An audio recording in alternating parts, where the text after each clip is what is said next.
بچوں کی بھی تربیت ہوگی، اسی لیے پھر ہم ہمارے اپنے گھروں کے اندر کی مبارک بچوں کو رواج دیں، ہر رات میں بچوں کے موقع میں اپنے کے موقع میں صبح شام کی جو مصنوع دعائیں ہیں ان کا بھی اہتمام کریں۔ صبح شام کی جو مصنوع دعائیں پڑھتا رہتا ہے وہ اللہ کی آواز میں آ جاتا ہے۔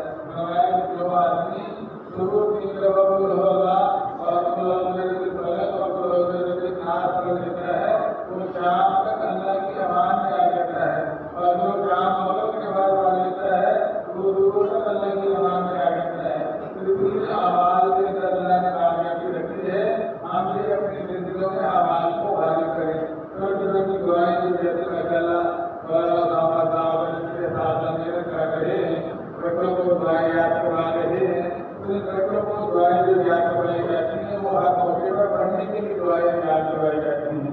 ہم اپنے گھروں میں اپنے والدین کے سامنے بھی ان دعاؤں کو کریں اور اپنے والدین کو بھی وہ دعائیں یاد کروائیں۔